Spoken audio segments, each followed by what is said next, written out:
All right, Chris Hodge here with a quick snip for February 4th, and obviously there's NBA trades going on all over the place. I'm going to play a video for you that's circulating, that's been circulating. This video has been out for a couple years now of Dallas Mavericks announcer Brian Dameris just absolutely annihilating James Harden. Mostly probably everyone's seen it, going to play it again. To me, it's like an Eminem-style rap battle, diss track takedown, okay? So we're going to play that for people, and then I'm going to come back and I'm going to tell you why I feel Steph Curry is the greatest basketball player of this generation. I have my reasoning. Listen right here to Brian Dameris take down James Harden. I'll be right back to you. Ask the producer to pipe this into the Clippers locker room so I can talk to you, James.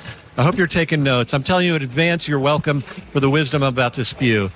Because, listen, I get on my knees every night and pray for someone to believe in me like Daryl Morey believed in you. You wanted a certain coach, they brought in Mike D'Antoni. You want to play a certain style, they played it. You wanted Dwight Howard, they brought him in and got rid of him when you were tired of him. You wanted Chris Paul, they brought him in and got rid of him when you were tired of him. They brought in your old friend Russell Westbrook. You want to go to Vegas on off days? They looked away. You wanted the team to stay over so you could go out at night? They changed the schedule, and it didn't work. And you know what? You said, I'm going to break up with my whoopee. Not good enough. I see the bright lights in New York. I want to go there. My old pal, Kevin Durant. It's going to work. The big three. And all after 1 year, you wanted out. You realized, oh my gosh, I took this guy for granted, the guy that believed in me. I went back with Daryl Morey. They traded Ben Simmons for you. How did they pull that off? And you know what? You went there and you got a partner who got the MVP. He won the MVP. And what did you say afterwards? You said, they didn't hand me the reins. You're the point guard. You were holding the reins. And what did you do when you had the reins? You scored 9 points in Game 7 against Boston. You blew a 3-2 series lead. So they fired their coach. Not good enough. You broke up with your guy, believed in you again. You said, the bright lights of L.A., that's where I want to go. Let's see if that works. Listen, James, have you ever had those friends who had bad roommates? Over and over, they complained about their bad roommates. This guy's terrible, the bad roommate here. They never thought to be self-aware enough that they're the bad roommate. They're the problem. Hey, James, you're the problem. If this doesn't work this year in this system with this team, then you're going to go and point fingers at everybody else, and you're going to go back home and you're going to start swiping right for another team, and there's not going to be anybody left. Because, James, you're not the beard, you're not the system, you're the problem. Okay, like I said, that's an epic takedown. And there is nothing in there that isn't true. But you know what it is to me? It is this generation not getting their way and wanting to run somewhere else. That's what I feel like we're living in right now as a country, as a people. We're never happy. We're always looking somewhere else. And when we don't get our way, we stamp our feet, we cry, we bitch, we complain, and we move on. And in the meantime, nowhere works.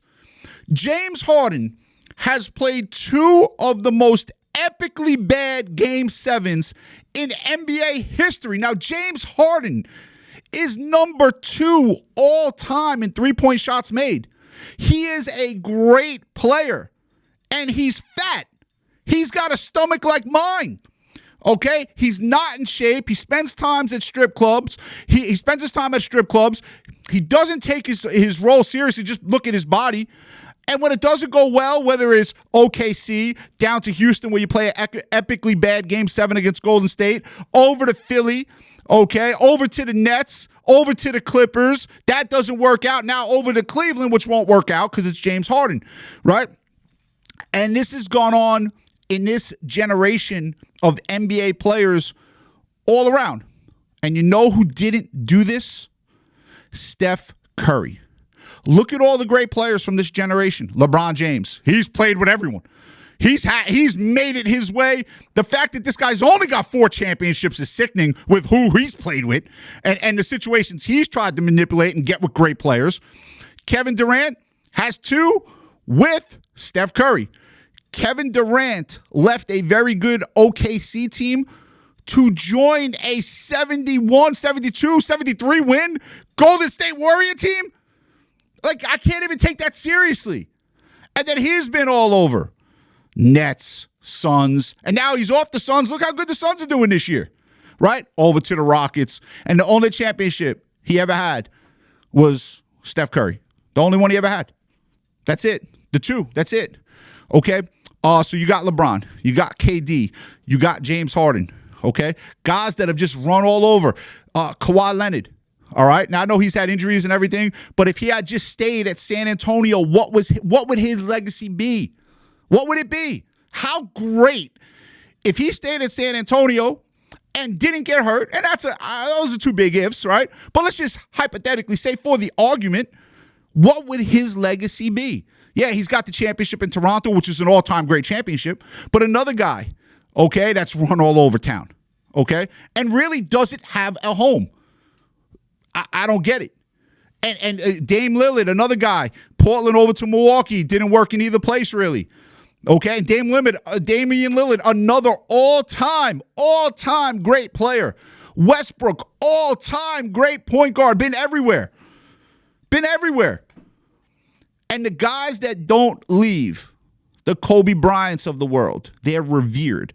And when it's all said and done, Steph Curry is going to be the most revered player of this NBA generation. 4-time NBA champion, just as many as LeBron, okay? One team, one jersey, basically one coach, all right? He stayed through the ups, through the downs. When they were down, he made it work. When they were up, he stayed there. He never went lobbying. When was the last time you saw Steph Curry in the paper or on the internet lobbying for trades? You don't even know the guy exists. He never says anything, right? And he stayed in one location. He's the all-time best shooter we have ever seen, the all-time leader in three-point shots made, 4-time NBA champion, which is 2 more than Durant, okay, which is tied with LeBron, who's been everywhere with every great player, all right? And just go down the list. 4 more than James Harden, who's number 2 all-time three-point shots made, who's never going to win a title, all right? Steph Curry, to me, will go down as this generation's best basketball player. Not LeBron. LeBron James might be overall a better basketball player. Bigger, stronger.